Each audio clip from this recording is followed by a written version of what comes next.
The shutdowns and subsequent change-ups in local markets and economies, as well as some serious time to reflect over the last year or so, have given a lot of massage therapists a nudge to rebrand their business. If you've been thinking about doing so, this is for you.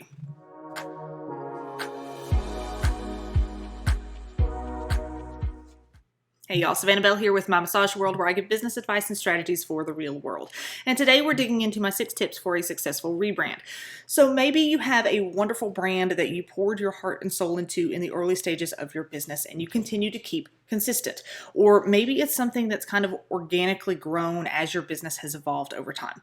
Regardless, after a while, it's really common for companies to need to rebrand. So that brings me to my first tip. Number 1, know why you're rebranding. Some people have been using the same visuals and doing the same stuff for long enough that it's gotten tiresome. They may see some new pretty visuals of another business and get a jolt of inspiration that a fresh new brand is in order. Others have grown their business to include modalities, services, and products that have created inconsistencies between those and their existing brand. I see a lot of therapists who started out maybe in the relaxation realm and their brand reflected that. But they've since moved into more clinical work and it's no longer congruent, or vice versa. Or maybe your situation is entirely different. Whatever it may be, the first step in successfully rebranding is to identify why you need to do so. This is what's going to give you the direction you need to take things going forward. Number 2, it's not just the visuals. I have said it a gazillion times, it seems. Your brand is not just a pretty logo, some fonts and colors. Your brand is the central theme and personality of your entire business. It's what feeds into every service, your pricing, your ideal client, the client experience, the systems you have in place, both the front end and the back end of your business, the style of your treatment room, the types of linens and products you use, your marketing, and of course, yes, the visual brand elements.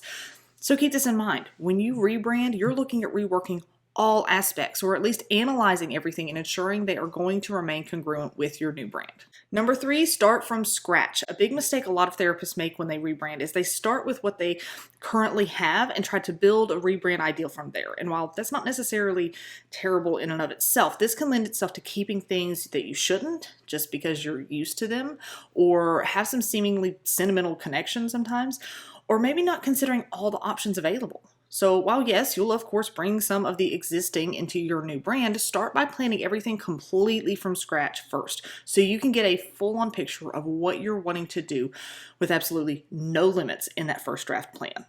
So as you plan, ignore everything you already have and think of this like you're completely starting over. What would a completely new business in this new brand, theme, and personality look like?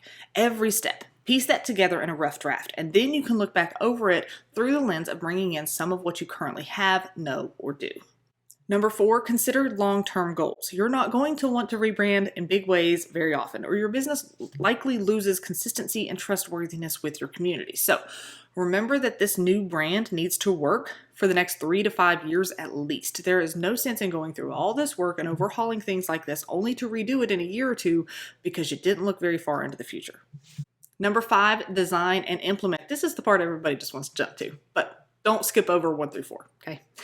Once you've got those established, yes, now it's time to jump into designing and implementing. Whether you decide to hire some parts of this out or DIY everything, this is not the time to skimp and rush. Take your time with this, and again, consider the full brand, not just some pretty visuals. Rework your ideal client profile, your marketing strategy, your financial tracking systems, rebooking strategies, facility design, and yes, your logo, fonts, and colors, and all your marketing materials. And finally, number 6, make a big to-do about it. When it's time to launch this new brand, do it all at once and make a big deal of it. Doing a whole bunch of small changes over a period of time on the client side of things can be awkward and result in confusion. Instead, consider one big launch and announce your rebrand as a special event, even having an open house or customer appreciation type thing for people to see the new facility design, promotions to push new service offerings, have the newspaper come out and do a little workup for this grand reopening sort of thing, have complimentary services or specials to build up hype, and run ads to target your new ideal clients. You'll put a lot of work into rebranding, so show it off and make this a part of building an awesome relationship with your existing clients and all the potential clients in your community. Rebranding is no small task, but it's completely worth it when you take something that's not quite working the way you want, reimagine the entire company, and shift things within your business to reflect your dreams and long-term goals. So get to work on your new brand. And if you have questions, do not hesitate to reach out. I'm happy to help however I can. Thanks for watching, and be sure to check us out at mymassageworld.com. Follow us on Facebook and Instagram. Subscribe to our channel on YouTube. Sign up for our emails. Join our Facebook group, and keep an eye out for updates, business tips, free content, and all kinds of other goodies to help you grow your massage practice. See you next time.